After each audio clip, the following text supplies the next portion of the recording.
Messieurs, je suis très honorée d'être parmi vous pour célébrer la naissance du collectif des écrivains pour le dialogue et la liberté d'amitié France-Israël du Sénat. Je suis très sensible aux actions concrètes que vous menez au quotidien et qui font de vous de formidables artisans du dialogue et de la paix au Proche-Orient. Cher Muriel Haïm, merci de nous avoir conviés autour d'un écrivain dont la générosité égale le talent.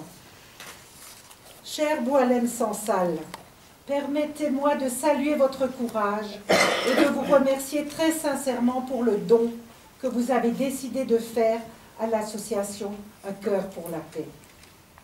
C'est un honneur pour moi de vous rencontrer et de partager avec vous tous cette cérémonie. Vous connaissez mon attachement à l'action d'Un cœur pour la paix et je suis très heureuse de vous annoncer qu'une antenne de cette association Un cœur pour la paix va se développer prochainement en Alsace grâce à l'engagement du président de région, Philippe Richert, qui est ancien président du groupe d'amitié France-Israël et qui regrette de ne pas être parmi nous ce soir, mais qui est représenté par un membre de son cabinet, M. Olivier Richard Mollard. Boualem Salam, grâce à votre générosité... Sansal.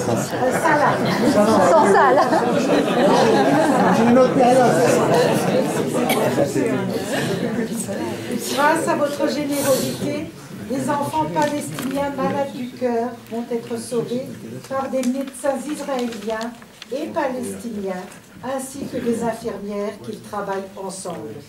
Avec d'autres sénateurs du groupe d'amitié France-Israël, j'ai pu me rendre il y a 2 ans dans le service du professeur Haïm à l'hôpital Hadassah de Jérusalem. C'était un moment très fort pour moi et pour le professeur Haïm aussi de rencontrer une Alsacienne car il a des origines strasbourgeoises.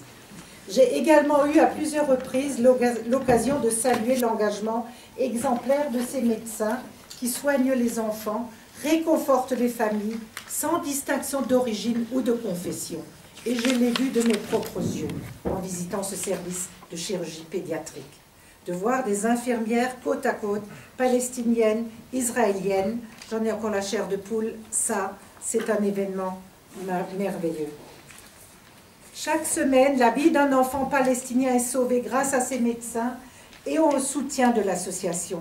Mais leur rôle ne s'arrête pas là. Un cœur pour la paix, ce sont autant d'ambassadeurs au quotidien de la paix et du dialogue entre les peuples. Ce sont des équipes médicales mixtes réunies autour d'une même mission. Ce sont des familles israéliennes et palestiniennes qui nouent entre elles des liens forts car elles sont unies dans le même combat contre la maladie. Ce que les médecins d'Un cœur pour la paix font en sauvant des vies, vous écrivains, pouvez y contribuer tout autant avec votre plume par le poids des mots. L'écriture peut être une arme au service et du dialogue. Monsieur, vous incarnez cela plus que tout autre. Comme vous l'avez indiqué dans une récente interview, il faut qu'on travaille tous à la paix, politique, intellectuelle, étudiants, etc. En effet, chaque action, quelle qu'elle soit, aussi discrète ou silencieuse soit-elle, apporte une pierre à ce vaste édifice. Fort de cette volonté d'échange, vous vous êtes rendu en Israël au Festival international des écrivains à Jérusalem. Les polémiques qui ont suivi ce voyage, au moment où vous deviez recevoir le prix du roman arabe pour votre ouvrage Rue Darwin, ont suscité l'incompréhension et l'indignation.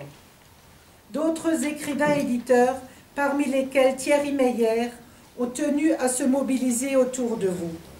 Je remercie leur engagement et m'associe au soutien qu'ils vous témoignent. Ce collectif d'écrivains est un projet porteur d'un message d'espoir. Il illustre le rejet de toutes les formes d'exclusion ou de sectarisme, le refus des extrémismes qui sont vecteurs d'ignorance. Cher monsieur, nous apprécions vos talents littéraires, déjà largement reconnus depuis le Serment des barbares, plusieurs fois primés.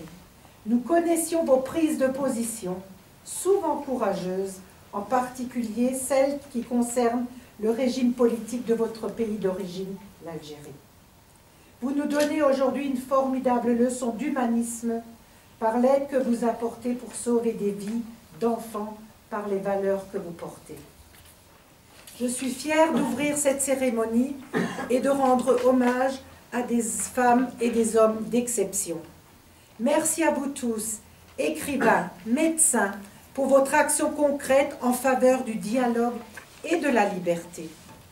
Nous avons besoin de votre talent, de votre générosité, de votre courage pour faire avancer le dialogue et la paix sur le terrain politique et la scène diplomatique. Merci de votre attention.